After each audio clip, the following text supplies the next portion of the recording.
Hello, beautiful beings. I'm just wrapping up the last of the tomato haul from this month's Yum. And look at this. Look at this. See? See this guy? This guy was really inspiring. We got a couple packs that just like didn't make it. I'm on the last couple days. They didn't make it. But this guy really wanted me to talk about quorum sensing. So we can see when we look at this up close that there is a little bit of blue and quite a bit of white fuzz mold that's sort of growing on this container. And if we look at the bottom, you can see there's also some stuff going at the bottom there, similar. And the reason I want to talk about this is because quorum sensing is a fabulous term that I learned from Nadine Artemis, who does incredible tooth care products. And she talked to me about how essential oils like the oils in this tomato, in the skin of the tomato, that help keep the rest of these safe from the mold, allows quorum sensing is when this happens, when the quorum is reached, the coagulation, the wisdom of this particular mold has expressed in this place in a way that it is now taking dominance over the rest of this space, and given a couple of days, it'll take over the entire package. And what essential oils do is they essentially stop this quorum sensing from happening. They have their own coherence and their own comprehension, and that allows for the essential oil coherence, basically, to prevent anything like this from getting bigger in. So when we look at tomato sauce, we've got oregano, a highly intelligent essential oil. We've got thyme, we've got parsley, we've got rosemary. All of these are highly potent essential oil blends that, when turned into a lacto-ferment or a long-standing sausage, a long-standing sausage. Ooh, it's getting late in the evening. A long-standing sauce is happening. When we add those herbal plants, when we add those herbal medicines and essential oils into the mix, this is actually becomes impossible. And this is really relevant when it comes to our bodily health, our microbiome, and our lung health, because I know a lot of people, myself included, have had challenges in this recent time around lung health. It's something that people are really thinking about, and we want to absolutely avoid this kind of pathogenic takeover from happening in our lungs, obviously, because that's where you get long-standing coughs, things that won't heal, bronchitis, pneumonia, etc., and other lung issues that will cause difficulty with breathing, which causes difficulty with the human body continuing to function.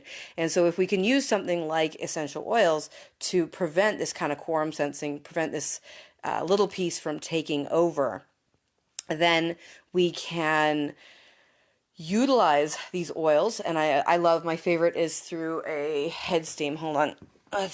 You can come on a little adventure with me. I want to put my face on rather than my chaos house. So we're going to come over here. I'll show you guys what we've been doing. So basically taking a jar, any old jar, glass is great, and taking an oil. This one is from my beautiful aunt-in-law. Just one example. Thieves is another really great one from Young Living, or any other sort of oil that's got clove, frankincense, rosemary, thyme, oregano. What are some of the other? Lavender's a good one. Peppermint's a good one. All of these are, basically any of those herb plants that you can think of that are also culinary, but in higher doses like this are antifungal, antibacterial, antiviral. And so these kind of creations can prevent, like I was talking about earlier, that quorum sensing. And it does it in our lungs as well. We had some lung respiratory stuff going on over Christmas, like I heard quite a few people did. And one of the things we did was this jar sniffing. So what I would do, I'm not going to do it right now because I got one hand on the phone, one hand on the jar. But I'll walk you through it, is basically take the jar, fill it about halfway full with boiling water. Then you want to add 1 or 2 drops of this, or a sprig of rosemary, or some lavender, whatever it is that you have on hand, or whatever it is that your nearest, hippie friend or wise woman friend can connect you with. And then I'm going to put you down. Okay, so then I'm going to cover the jar with my hands, pretty much like that. So there's just a little opening for the steam to come out. You can use a cloth if you are worried about hot steam on your hands. And then you don't want to get it in your eyes because it can really burn, can hurt. But we want to get it into the nose and into the mouth. So then I'm going to basically just cup it so that just my nose, and really breathe those essential oils in. And then I'm going to breathe out to the side, maybe cover it up, open it back up again just to keep the steam hot in there through my lungs, cover it up. And you can hold the air for like 3 to 5 seconds. I don't know if there's any like particular magic. Listen to your body. We just do it for a little bit. Sometimes it's like hot boxing your nose with a jar of essential oils. So yeah, we found this to be really, really effective in terms of having a cough and just being like, oh, I'm so phlegmy, and then doing this for, takes about 2 minutes, maybe a minute to do from start to finish, especially if you got hot water on the stove already, running some other oils in the house. And yeah, just really like, it'll bring the mucus out, and you snuff that out into a rag or whatever, and then you have a lot more cleanliness in your lungs. And like I was talking about with the lovely moldy guys, let me see if I can find one that was like, it's really taken over. Let's see.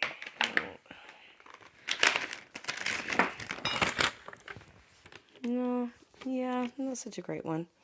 But you can see, so again, it's like there's little bits where it's taken over, and this is what caused the phlegm and the mucus in our lungs. If we can imagine, our lungs are kind of like a case of tomatoes. So when we can prevent that, happy days on our bodies. Oh, look at this one. Look at this one. Whoa! That is one squidgy tomato. And, there's a lot of good ones in here too. But also really interesting was this box has been sitting at room temperature in my house for like a day and a half. And the molds that are on here, like if we leave this at room temperature, this guy will, that mold ball, given 4 or 5 days at room temperature, will take over the whole box. And the whole box will be like fuzzy and gnarly and white like that. And so we're really wanting to make sure that that's not happening to our lungs, right? Because we live at room temperature, and we don't want to have that kind of stuff going on in our lungs, our bodies, our skin. Most challenges with our health can be traced back to some sort of microbiome imbalance, and the oils are a really fabulous way to do that. I don't even sell oils. I just love them, they're really fabulous. And so, yeah, just connect with whoever. If you got questions, shoot me a message. I'm happy to answer and field people's questions about their health and do health inventories. I'm starting to do some health inventories and just sort of see like, what can you improve? What can you do?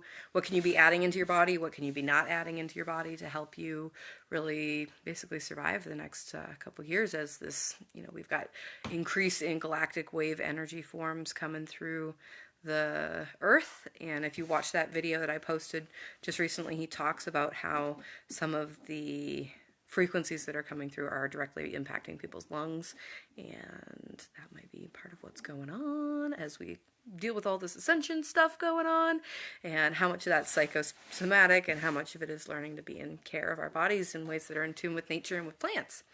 So yeah, caught me on a little ramble there. Thanks so much for listening. If you know a conscious mom who is, got a kid under 12, 15, and who's looking for community and support, please connect her with our Conscious Joygasmic Moms group. It continues to grow, and it's super beautiful to be supporting each other. I'm really excited to be in that. And of course, if somebody is pregnant and questioning why they're doing what they're doing, why they're jumping through medical hoops, and they're thinking there must be something different, there absolutely is something different. There are other options that are in alignment with sovereignty and with natural healing. And so I'm very honored to be connected to those people. If you know those people, it's a very vulnerable time of life to be pregnant, and we're glad to be offering support through wild birth. So thank you so much for watching all the way to the end. I love you so much, and I'm happy to hear from you. If this is meaningful for you, please share it or share in the comments what you got out of the chat. And yeah, hope you have a beautiful, beautiful evening.